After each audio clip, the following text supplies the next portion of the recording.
गायत्री परिवार एक आंदोलन है, एक अभियान है जिसका नाम है विचार क्रांति अभियान, युग निर्माण आंदोलन, युग परिवर्तनकारी आंदोलन है ये गायत्री परिवार का। और परिवर्तन कैसे होगा? वैचारिक परिवर्तन के द्वारा, विचारों में परिवर्तन।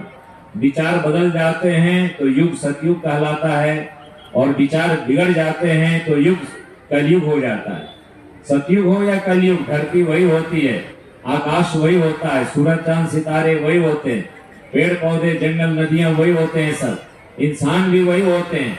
बस विचार बदल गए, श्रेष्ठ हो गए विचार तो सतयुग, विचारों में स्वार्थ आ गया, संकीर्णता आ गई वो कलयुग। इसलिए इस मिशन का एक नाम है विचार क्रांति अभियान, वैचारिक परिवर्तन। सारी दुनिया में ये युग परिवर्तन का अभियान चल पड़ा है, और आप देखेंगे इन 2 वर्षों में सारी दुनिया में बहुत बड़ा परिवर्तन आपको दिखाई देगा।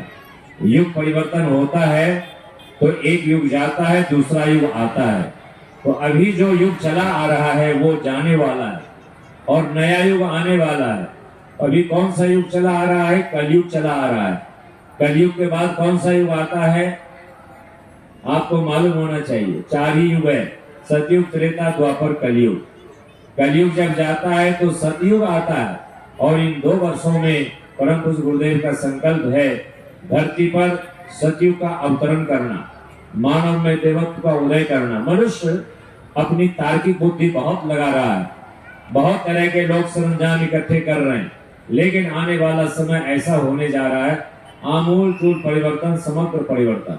और उसी परिवर्तन की जो प्रक्रिया है, जो अभियान है, उसी अभियान की कड़ी में आपके यहाँ यह 108 कुंडीय गायत्री महायज्ञ रखा गया है। और हम सब का परम सौभाग्य है कि कल यहाँ पर शांति कुंज हरिद्वार देव संस्कृति विश्वविद्यालय के प्रति कुलपति आदरणीय डॉक्टर चिन्मय पंड्या जी भी यहाँ आएंगे और आकर के आपको यज्ञ का ज्ञान विज्ञान बताएंगे। देश विदेशों में ये जाते हैं, पूरी दुनिया में जाकर के भारतीय संस्कृति, यज्ञ और गायत्री को जन जन तक पहुंचा रहे हैं। युग परिवर्तन की सूचना जन जन तक सभी विदेशों के, देशों के, सारी दुनिया के राष्ट्राध्यक्षों को वो प्रदान कर रहे हैं। ऐसी महान विभूति कल आने वाली हैं जिनके बारे में आप सुनेंगे, जिनको सुन करके आप महसूस करेंगे कि किस तरह से परिवर्तन की प्रक्रिया सारी दुनिया में चल पड़ी है, और आप उस कड़ी में जुड़े हुए हैं। जैसे रीछ वानर ग्वाल वाल के रूप में हम सब ने भगवान को युग परिवर्तन में सहयोग किया था, उसी तरह से इस समय भी हम आप वही रीछ वानर, हम ही लोग रीछ वानर ग्वाल वाल थे जो इस समय इस रूप में आए हैं अपनी शुद्धा भक्ति भावना के द्वारा इस युग परिवर्तन में अपना योगदान देने के लिए। तो कल प्रातःकाल 8 बजे से देवावाहन देव पूजन का क्रम रहेगा। बीच में परम आदरणीय डॉक्टर चिन्मय पंड्या जी, उनका मार्मिक बहुत ही प्रेरणाप्रद उद्बोधन होगा। देव आवाहन, देव पूजन का क्रम चलेगा, और आप अपने हाथों से हवन करेंगे, आप अपने हाथों से आहुति प्रदान करेंगे। किसको? देव शक्तियों को, उनके मंत्रों के द्वारा। देव शक्तियों को जब आहुतियां देते हैं तो देव शक्तियां उसे स्वीकार करती हैं, और बदले में हम इतना देते हैं तो उससे वो इतना अधिक हमें वापस कर देते हैं। देवी देवताओं का नियम है कि आप थोड़ा सा देंगे, 1000 गुना अधिक वो आपको वापस कर देंगे। किसान धरती माता को 1 दाना देता है, 1 गेहूं का, मक्की का 1 दाना देता है धरती माता को, धान का 1 दाना देता है।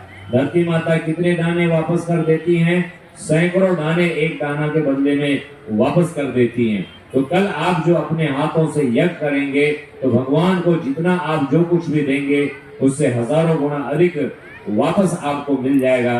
तो कल इस बारे में आपको विशेष जानकारी दी जाएगी। 4 दिनों का ये कार्यक्रम है जिसका शुभारंभ आज से कर दिया गया है, और 4 दिनों तक, चौथे दिन इसकी पूर्णाहुति होगी। और भी विशेष रूप से क्योंकि अभी आप पैदल चल करके आई हैं, थक गई हैं, आपको ज्यादा देर हम नहीं रोकेंगे, ज्यादा देर तक आप रुक भी नहीं पाएंगे, इसलिए अब हम आरती करते हैं, और आरती करने के बाद आज के कार्यक्रम का समापन की घोषणा आज ही अभी करते हैं। कल प्रातःकाल 8 बजे आप लोग स्नान करके धुले हुए पीले वस्त्र पहन करके यज्ञ में आ जाइएगा, यज्ञ में भाग लीजिएगा, और उस कार्यक्रम के बाद फिर आगे के कार्यक्रम की आपको जानकारी दी जाएगी। आरती की तैयारी माताएं बहनें भाई कर लें। आरती के क्रम में आपको बताया जाएगा। एक मिनट। जब संस्कृत में हम आरती गाएंगे तो अपने कलश को अपने सिर पर रख लेना, और जब हम हिंदी में आरती गाएंगे कलश को नीचे रख करके ताली बजाते हुए आरती गाना। आरती के बाद शांति पाठ होगा और उसके बाद प्रसाद वितरण की व्यवस्था होगी। फिर आप अपने अपने घर जाएंगे।